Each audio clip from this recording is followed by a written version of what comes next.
जौनपुर के खुटहन थाना क्षेत्र के मलूकपुर गांव की जो घटना है, इसमें दलित दंपति के शव को पिछले 9 दिनों से पुलिस तलाश कर रही थी और 9 दिनों बाद आखिरकार पुलिस के हाथ कामयाबी लगी और पुलिस ने महिला के शव को बरामद कर लिया है। हालांकि अभी भी जो पति है रामचरित्र, उनका शव जो है वो बरामद नहीं किया जा सका, लेकिन उनकी पत्नी किस्मती देवी का शव जो है वो नहर में बरामद हुआ। आपको बता दें कि अभियुक्त ने जिस तरह से कमलेश सिंह ने बताया था कि खेत पे अपने तार लगाने के कारण बिजली के करंट से उनकी मौत हो गई, उसके बाद उन्होंने दोनों शव को बोरे में भर करके बासुपुर पास नहर में फेंक दिया था। लगातार पुलिस जो है तलाश कर रही थी और उसके बाद पुलिस को जो है बासुपुर के आगे छीतम पट्टी के पहले नहर में आज 9वें दिन किस्मती देवी का शव जो है वो बरामद होता है। तस्वीरें हम आपको दिखाएंगे तो आप देखिए किस तरह से डेड बॉडी को जो है वो पोस्टमार्टम हाउस पे लाया गया और यहाँ पे लोगों का एक भीड़ उमड़ा हुआ है और हर कोई, सबकी आंखें नम है। आखिर 9 दिनों बाद जब पुलिस ने डेड बॉडी को बरामद की तो परिजनों को भी बुलाया गया, क्योंकि बॉडी जो है वो फूल गई थी पानी में रहने के कारण और बॉडी जो है हल्की सी जली हुई भी थी। तो ऐसे में जो बेटियां हैं उनको भी बुलाया गया और सभी बेटियां पहुंची और मौके पे बेटियों ने जब शव को देखा तो चिंगाड़े मार मार करके रोने लगी। उन्होंने शव की शिनाख्त की, हाँ ये उनकी माँ का शव है। जिसके बाद कुछ 2 बेटियां तो रोते रोते जो है वो बेहोश सी हो गई, बेसुध सी हो गई। लोग उनको उठा करके ले जा करके गाड़ी में बैठाते हैं।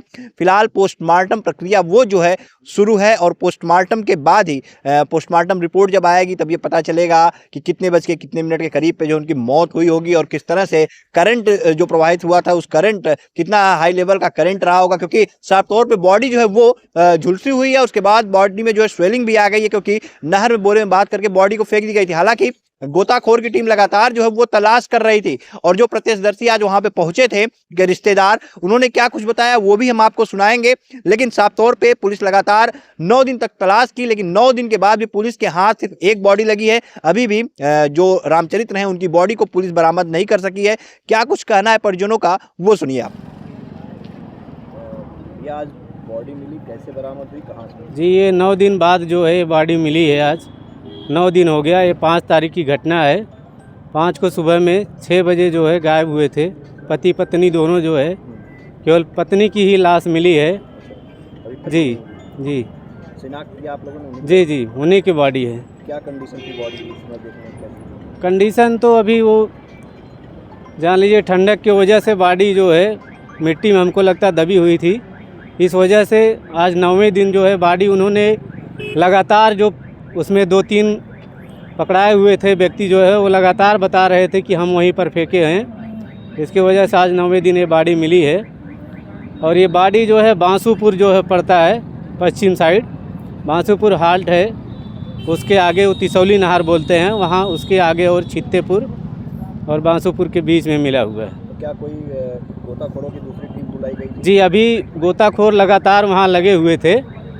जो 5 दिन से लगातार वहाँ गोताखोर लगे हुए थे, लेकिन आज अभी तो गोताखोर आ नहीं पाए थे। वो आधे घंटे में आने वाले थे, उसके पहले ही वहाँ पर पुलिस पहुँच गई थी, प्रशासन पहुँच गया था। तो एक लेडीज़ पुलिस ने वहाँ पर देखा, पैर दिख रहा था, इसकी वजह से बॉडी किनारे लगी हुई थी। जी लेकिन अभी रामचरित्र जी की बॉडी नहीं? जी अभी रामचरित्र जी की बॉडी नहीं मिली है। क्या लगती थी आपकी? जी मेरी बुआ लगती हैं ये जो मृतक हैं और वो जो फूफा लगते हैं हमारे। क्या नाम है आपका? जी मेरा नाम प्रेमचंद है। तो सुना आपने परिजनों ने क्या कुछ बताया कि किस तरह से बॉडी जो है वो बरामद हुई और अभी रामचरित्र की बॉडी को पुलिस जो है वो तलाश कर रही है। पुलिस के सामने एक बड़ा चैलेंज है उस बॉडी को बरामद करना है और लगातार लोग यही कह रहे थे कि बॉडी बरामद नहीं होती तो सीधा इसका लाभ जो है अभियुक्त कमलेश सिंह को मिलेगा, लेकिन बॉडी बरामद कर ली गई। इसके पहले हालांकि जो बेटियाँ हैं वो साफ तौर पर मांग कर रही थी पुलिस प्रशासन से कि अगर उनके माँ बाप जिंदा हैं तो उन्हें जिंदा बरामद कराया जाए और अगर वो मर चुके हैं तो उनकी बॉडी को जो है उनके सामने लाया जाए। ऐसे में बेटियाँ रो रो करके क्या फरियाद कर रही थी वो भी हम आपको सुनाते हैं।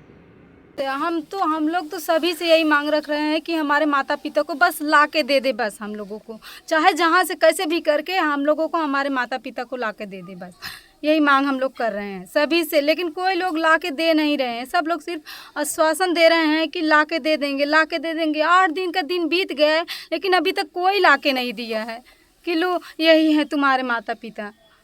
बस यही चाहते हैं कि हमारे माता पिता को हमारे पास, हम लोग यही मांग कर रहे हैं कि हमारे माता पिता को हमारे सामने कर दे बस।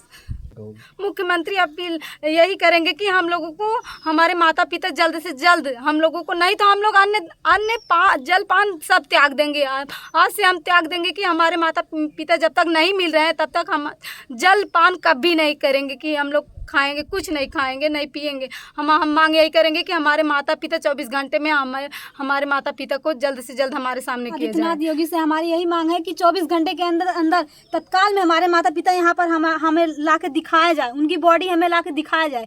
हम लोग बस कहाँ जाएंगे? इतने दिन हो गए, 8 दिन हम लोग से यही किसके बस सहारे भरोसे जिएंगे? किए कि सरकार हम लोगों की मदद कर रही है। 7 दिन का दिन बीत जा रहा है, हम लोग यही कह रहे हैं कि अभी आएंगे। माता पिता बस राह देख रहे हैं हम लोग कि कोई लेकर आएगा, लेकिन अभी तक कोई नहीं लेकर आया। हम लोग यही मांग कर रहे हैं कि हमारे माता पिता को जल्द से जल्द, अगर हैं भी फिर भी लेकर, लाश है तो फिर भी लेकर, अगर जीवित है फिर भी लेकिन लेकर आए हमारे माता पिता की। बस हम लोग किसके सहारे जिएंगे? हमारे माता पिता है नहीं अब। अगर नहीं होंगे तो घर और तो है नहीं, हम लोग पढ़े नौकरी लिखे चाहिए। हम लोगों को नौकरी तो दे। अब तो हम अगर नहीं है तो हम लोग को किसके सहारे रहेंगे? हम लोग को नौकरी मिलना चाहिए ना। अगर नहीं हमारे माता पिता हैं, हमारे माता पिता ही थे जो हम लोगों को पढ़ाते थे, लिखाते, जिलाते, खिलाते थे। अब तो है नहीं तो हम लोगों को किसके सहारे रहेंगे? अगर नहीं भी है फिर भी लाएं, और अगर जीवित है फिर भी लाएं, लेकिन लाएं हमारे सामने। अब हम लोगों को ला के दिखाएं कि हमारे माता पिता कहाँ हैं। तो यही आश्वासन देकर गए हैं, जा रहे हैं। अब नहर तुरंत बंद करवाएंगे। और बहन जी से बात हम बोले कि सर हम बहन जी से हमें ट्यूट करवाइए, तो बोल रहे हैं कि हम बोले तुरंत करवाइए, कह रहे हैं कि शाम तक करवाएंगे। वो चाहते थे यहीं से तुरंत ट्वीट हो भी सकता था अगर फोन करके कहते तो, फिर इस तरह से कह रहे हैं अभी शाम तक। व्यस्त थे, फोन किए थे किसी के पास तो कह रहे हैं अभी व्यस्त हैं। कुछ डीएम साहब को फोन लगा रहे थे वो?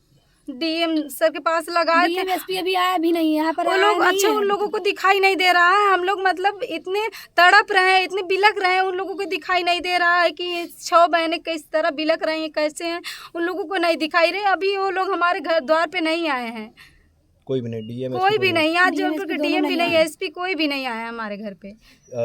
कितने लोग आ रहे हैं? किसी ने कोई आर्थिक मदद वगैरह की परिवार की आप लोगों की? हाँ, बहुत लोग आए हैं, 2-4 लोग जैसे आए हैं, किए हैं, आर्थिक मदद किए हैं। लेकिन आते तो हैं, लेकिन देते हैं थोड़ तो बताते हैं ज़्यादा जाके सभी लोग कि हम वहाँ उतना दिए हैं। अच्छा, बनी कल सागर के विधायक रमेश सिंह जी आए थे कल या परसों में, उन्होंने क्या कुछ कहा घटने को लेकर, आप उसे क्या समझते हैं? वो भी वही बोले कि जाकर नहर बंद करवाएंगे, लेकिन नहर बंद अभी तक नहीं हुआ। 8 दिन का दिन बीतने जा रहा है, लेकिन अभी तक नहर नहीं बंद हुआ है। बताइए, अभी भाई दूसरे कास्ट में हुआ होता ठाकुर बावन जो भी होता उनमें हुआ होता तो नहर 24 घंटे में जो लाश हुआ होता तो तुरंत ला के दे देते। लेकिन यहाँ हम लोग नीच जाति है तो हम लोगों के साथ न्याय नहीं होगा। हम लोग इंसान नहीं है, हम लोगों का खून वही है। अगर काटेंगे खून उनका भी वही होगा, हमारा भी खून। लेकिन बस यही कास्ट के नाते हम लोगों के साथ अन्याय हो रहा है ना, हम लोगों के साथ न्याय नहीं हो रहा है ना। बताइए सर, हम लोग कैसे जिएंगे, किसके सहारे रहेंगे? अब हम लोग 2 बहनें किसके सहारे रहेंगे? क्या अपील करोगे मुख्यमंत्री योगी आदित्यनाथ से? क्या